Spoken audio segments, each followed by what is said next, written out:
Hey, friends. Welcome to the Astrology and More podcast. I am your host, the Cosmic Owl. I hope you all are having a wonderful week. And today I am wanted to come and make a video and let's talk about the law of attraction. This is for everyone that's going through, you could be going through a hard time, you can be struggling to overcome something in your life. And what I've learned over the years, I want to go over for a few minutes and teach you what using the law of attraction or manifestation actually means. And I want to give a shout out to a very special friend of mine. She's a Scorpio. You know who you are. She's one of the most powerful people I've ever met. And so I'm doing this video in her honor tonight. I love you. I can't wait to see you when I get back home. And this is and keep your head up, girlfriend. You got this. Okay, so the law of attraction, manifestation, if you haven't ever heard of it, but it's about creating your own reality. And it doesn't matter what zodiac sign that you're born under, everybody has the power of their mind. And how this works is your thoughts are everything is vibration, everything is energy. So your thoughts send out a vibration that the universe starts sending and attracting things your way to match that vibration. So if you're a negative Nancy, if you ever noticed, or if you're ever around the negative Nancys, they seem to attract the worst luck. They speak their bad luck into existence.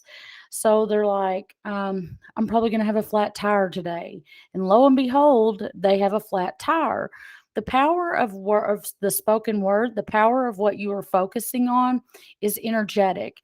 And this is what creates your reality. So once you understand this, once you understand there's science to back it up, and I do want to encourage everyone listening to this to go and to tap into the teachings of Dr. Bruce Lipton or Dr. Joe Dispenza, um, even Louise Hay, so you can understand how in the science behind this. Louise Hay was is one of the most profound thinkers of the last century. She certainly changed my life. She was a cancer survivor.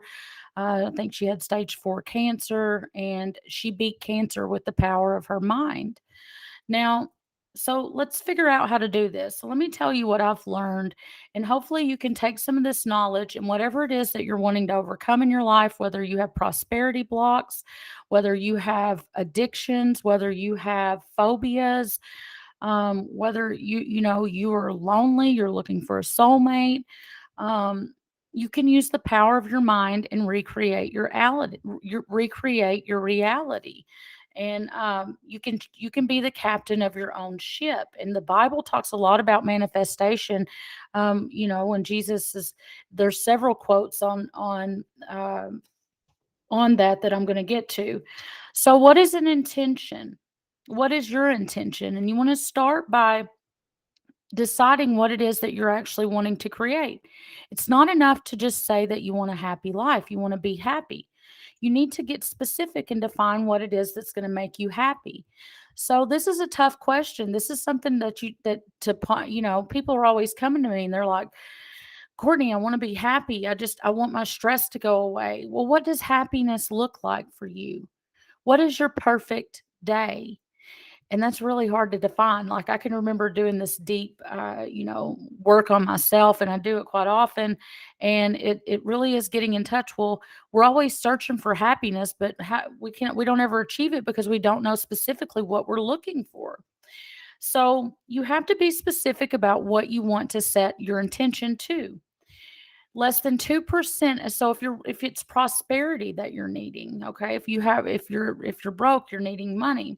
So you want to write and be specific about the money that you want, and you need to write it down as if it's already happened. um, there's been a lot of scientific data and research to back up the law of attraction, for instance, and the power of the human mind. For instance, scientists took an Olympic skier, and they put these electrodes on his brain, and they had him ski his route, his normal route. They wanted to measure the firing of the brain's neuron system and what was going on when he skied the route. So he skis the route, and they measure it. So then they bring him back to the office and they said, okay, now put the same electrode hat on, with all the wires and everything on it. And they're like, okay, so we want you to ski your route, but not move a muscle. We want you to close your eyes and use your imagination, your memory, your mind only. The amazing thing that scientists discovered was that the brain fired all the same neurons and electrodes as if it were skiing the route, because the brain cannot tell a difference between the imagination and it really happening. If they don't tell you the power of your imagination, of your mind and your thoughts, I don't know what will. So you need to set your intention and you need to write it down as if it's already happened. Imagine a place where the wish was fulfilled. So instead of saying, I want to make an extra $500 this week, write your intention down. I have made an extra $500 this week, as if it's already happened. Always remember to imagine a place where your wish is fulfilled. Now, only less than 2% of Americans write their goals down and set their intention. But of those 2% that write it down, 80% have a chance of reaching their goals and their intentions that they set. When you write something down, you are telling your brain that you mean it. You're telling your brain, you're programming your brain, you're programming your mind. And once you get clear intention on the sponsoring thought, once you get your clear intention, the sponsoring thoughts become the driving force to going forward into that direction. You have to define your intention. I want to lose weight, but instead of just saying I want to lose weight, you need to couple it with a sponsoring thought. For instance, so that I can look better. Now, these are some of the teachings of Joe Dispenza and some of the examples that he uses. If you don't know who he is, I highly, highly recommend that you tap into him. And ultimately, one of the most powerful forces for creating a life of abundance and for achieving your goal state is is gratitude. Showing gratitude for the things that you already have in your life, and for the small things, just being in a state of gratitude, of taking 5 minutes out of every day, starting your morning off with a gratitude affirmation meditation on a 528 or 432 hertz frequency is going to be wonderful. And the more you repeat what you're learning, the more you repeat your intention, you go to that state where a wish is fulfilled, the more it becomes programmed and the more you're priming the brain for the rewiring. So you want to try to change the wiring of your brain. We live in a society that is always complaining. We live in a constant barrage of negative news. We live in constant fear propaganda 24/7.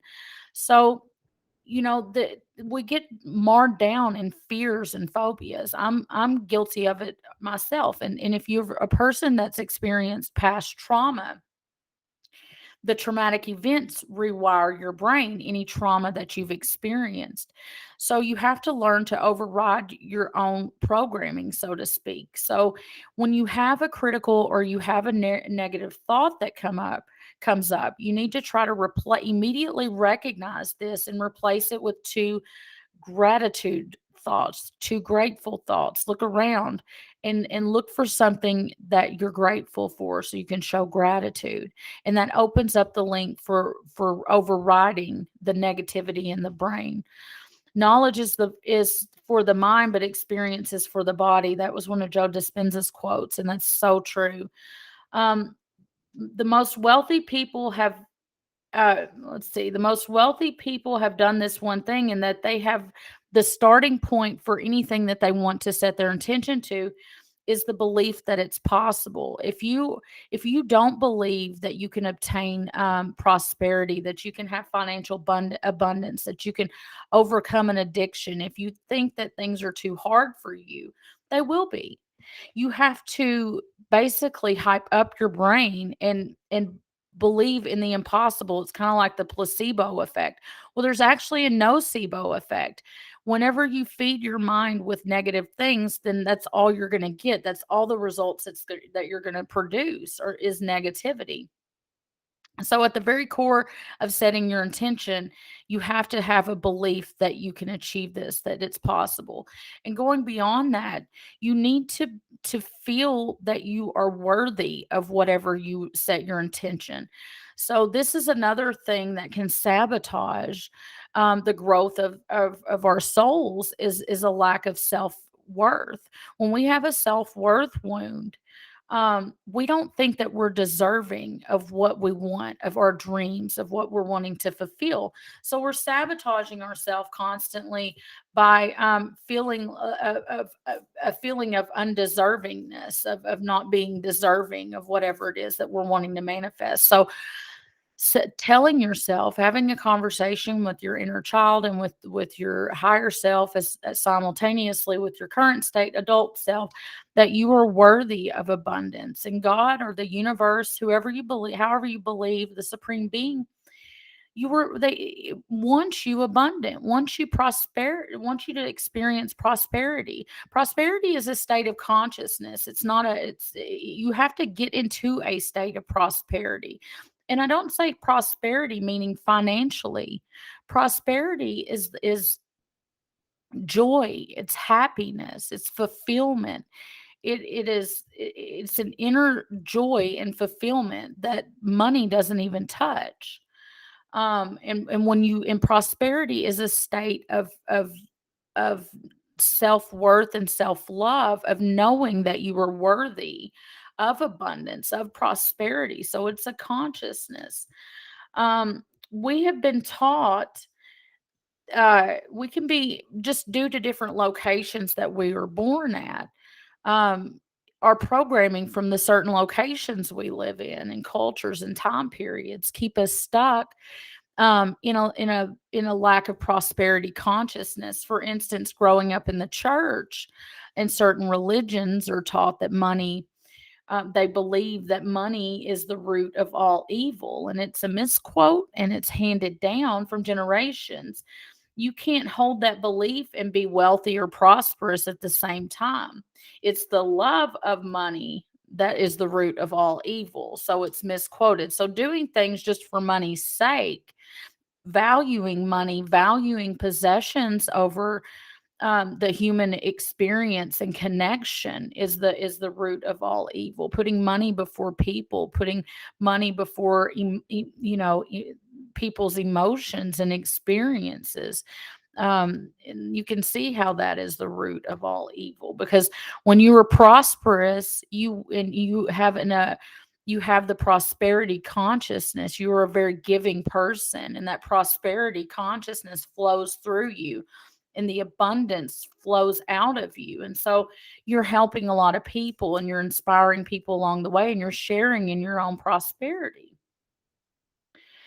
Okay. So you can never talk about, and you can never create prosperity or whatever it is you're wanting to overcome, whether it be addiction, whether it be relationship issues, whether you're an empath and you're tired of being scapegoated. You can never create the solution if you're only thinking about the lack of what you have. And that is so true, because it's like you're wallowing in, and you're cutting yourself off. You're not even giving yourself an opportunity when you're believing in the impossible, and you're complaining and you're talking about what you don't have. You have to reprogram your mind at a core level. You have to go to a place and imagine a place where the wish is fulfilled. Dwelling on lack only brings more lack. That's why the negative Nancy's of the world always have the worst luck. So you have to flip your thinking, and doing this is very difficult at first. So please don't get frustrated with yourself. I'm still a work in progress. I'm still trying to do this myself, but my life it's changed leap and bounds just by what I've learned over the last, 6 or 7 years. I've changed myself. I used to be this person that if I broke a nail, oh my gosh, I had to like call everybody. It was the end of the world. I was such a drama queen. When I think about it, I'm just like, oh, MG. Like, I cannot believe I did that. And you know what changed me is I can remember going to my ex husband's house to tell him some dramatic into the world, like my world is ending type of story. And he just looks at me and he goes, "Oh God." He's like, "I can't handle it today. Not today."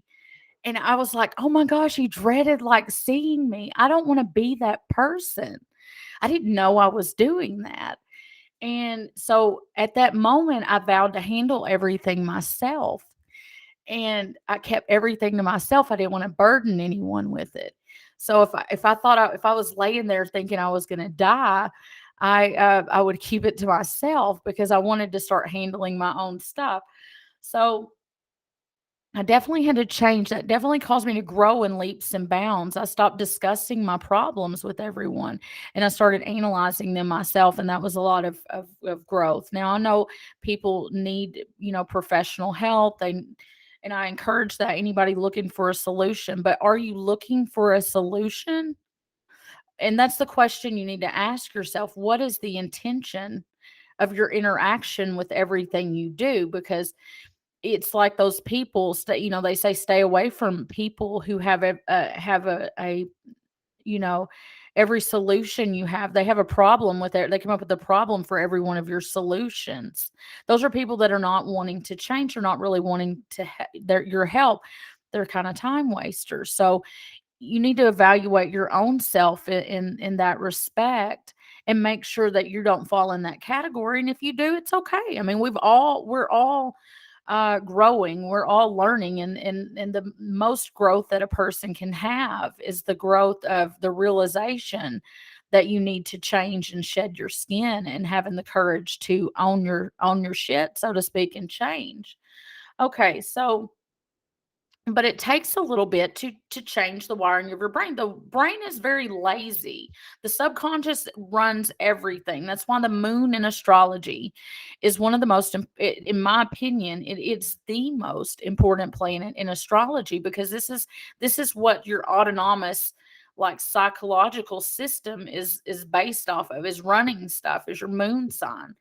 So don't get frustrated with yourself. Me saying that is because I don't want y'all people, my friends, people out, internet people, whoever's listening to this, to get frustrated whenever it takes you a minute to rewire your brain. But it only takes a couple of times of stopping yourself dead in your tracks when you catch yourself. A couple of times of doing that, and then flipping it to, instead of what's the worst that's going to happen. Okay, what's the worst case scenario, to what's the best case outcome, like what's the biggest possibility, like what's the best thing that can happen from this.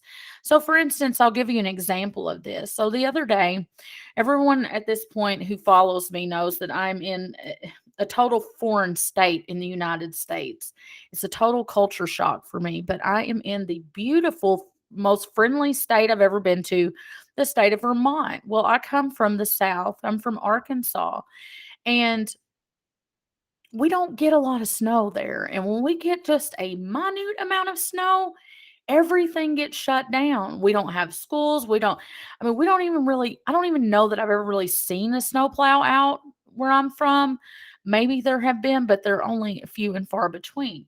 So coming up here to Vermont, outside right now, there's 20 inches of snow.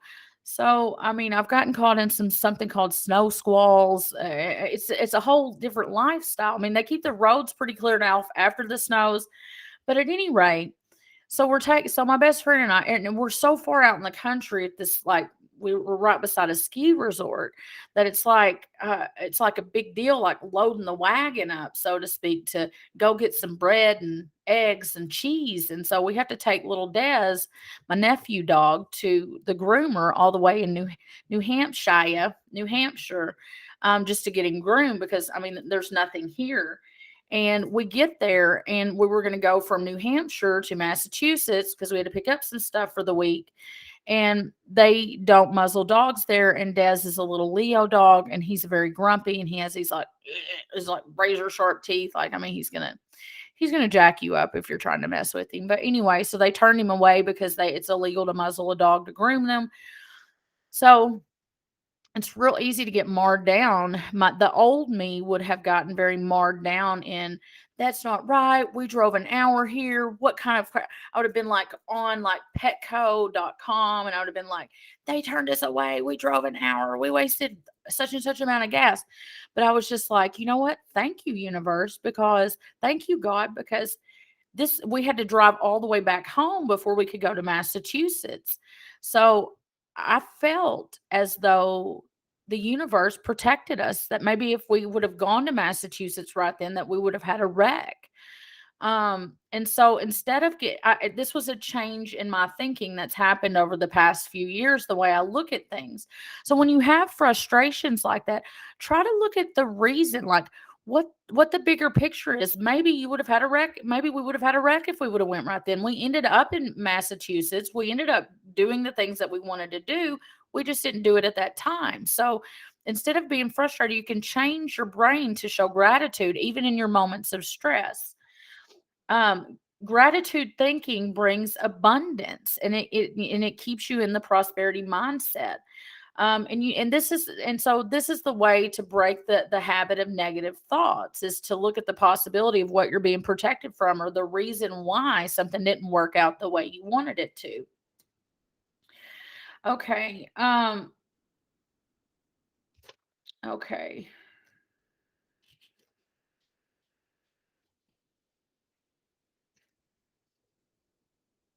Okay. So it's a scientific fact that stress hormones downregulate genes and create disease, and humans can induce a stress response in the body by thought alone. So this is part of that the nocebo effect, where that they've science has shown that negative thinking and being marred down in constant state of fear, panic, and negativity, it's detrimental to your health, to your body, to your psyche, to the overall totality being and life force in a person. And so you have to pay attention to the thoughts and to what you're taking in your environment. And if it's possible for our thoughts to make us well, and they've proven that, um, over and over, and they've proven that with the placebo effect. Is it possible? Then it would then be then it would then be possible for our thoughts to make us sick. So here we have the nocebo. So um, okay, we have to transmute all of our negative pain, trauma, bitterness, resentment into a healthy core emotional state, because like attracts like. Now, as we grow old, you can go back to that state of being, right before you get ready to move out of your parents' house. Go back to that and remember how optimistic you were. You thought you could change the world, or at least I did. I had all these goals, these dreams, these ambitions. I mean, I wanted to join the Peace Corps. I had, I wanted to be a doctor. I had all these things that I wanted to do when I grew up, and there was not a doubt in my mind that I would achieve them. But what happens is life chews us up and tends to spit us out. And so we start carrying and accumulating this bitterness. Sorry, I didn't mean to make that really loud. I hit the microphone. I'm very handsy, and I'm new to technology, so I'm going to like limit myself with this where I can move. But this builds up at a core in our soul. We start storing this in our subconscious. Every letdown, every betrayal, every heartbreak, every trauma, every rejection, it stores, and this bitterness starts accumulating in us, and it makes us sick. So we have to go in and release that, and that the best way to release that's going to be through guided meditations. There's my most powerful one that I do, Michael Seeley, releasing anger and resentment. I totally highly recommend you to check that out, because it's wonderful. So when you go in there and you free the subconscious up, then it's immediate release. The first time you do it, you feel a lot better. Then you can start, you feel better, because if you have a bunch of accumulated bitterness, if you have moon in Scorpio, if you have moon conjunct Pluto, if you have moon in the 8th house, it doesn't matter what moon sign you're in. These are the ones that are going to store the bitterness the strongest. Or if you're a Scorpio, water signs tend to accumulate anger in the body, but water houses, moons, even moon square Pluto, any kind of aspect to Pluto is going to store a lot of anger in the body. So going in there and freeing this up is because this anger, this bitterness creates dis-ease in the body. It creates health problems. It causes cancers to grow, in my opinion, and a lot of other scientific data to back that up. So for your overall, I mean, trapped emotions, that anger, that bitterness, that you accumulate, is like drinking a poison and expecting someone else to get sick. It's not going to do anything for you. So releasing that up. um okay.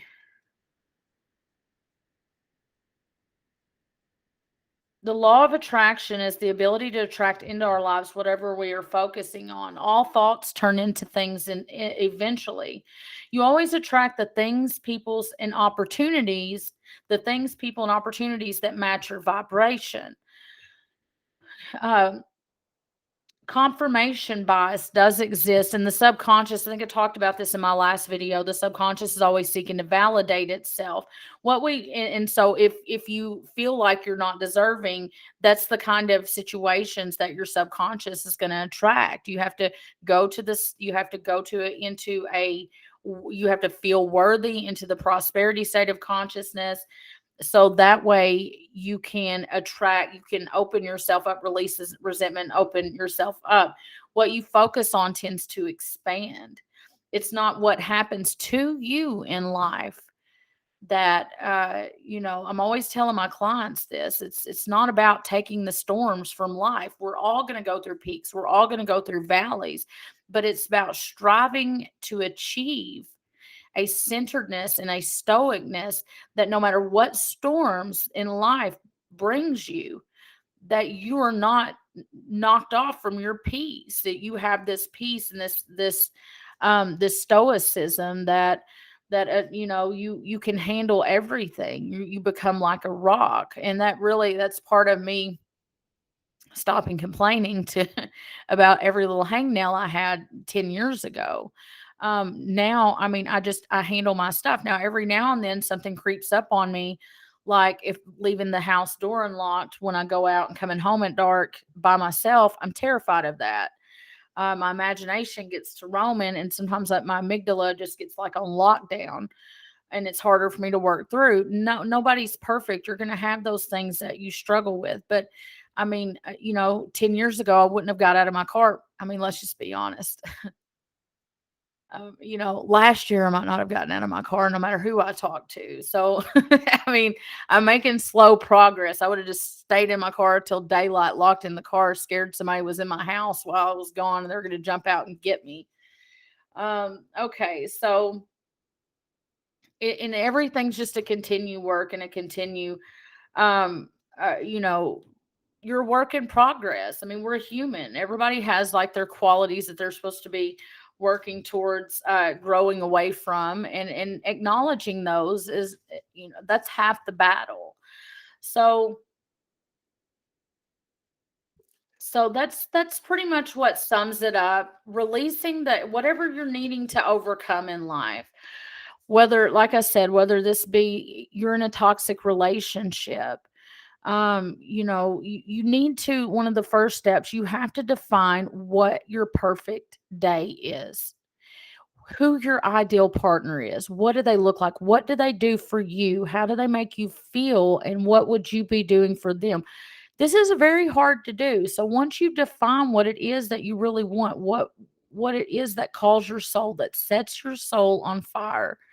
I am so always big in that. Like, things need to inspire you. We were born to create and inspire other people. That's what our life is about. And it's in the, and we need to ask ourselves, what is it that motivates you? Write your intentions down. You can try the Nikola Tesla formula, the 369. If you don't know what that is, I highly encourage you to look that up. And for anybody struggling out there, stop talking to yourself like you're a dog. Stop being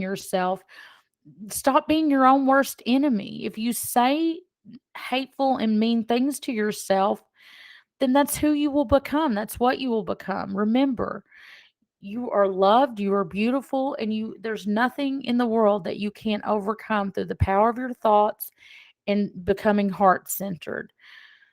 Okay, so with that being said, I want us to all close our eyes. Let's do a little white light meditation. So I want to breathe in through your nose, breathe in the white light of love, hold it, and then exhale anything that does not belong to us and that is keeping us from our highest good. Breathe in the white light of love, hold it, and then exhale. Recenter yourself. Think about the kind of week that you're going to have. Think about all the awesome things that's going on in your life, and remember to show gratitude. Remember, be grateful and be gentle with yourself. Love yourself.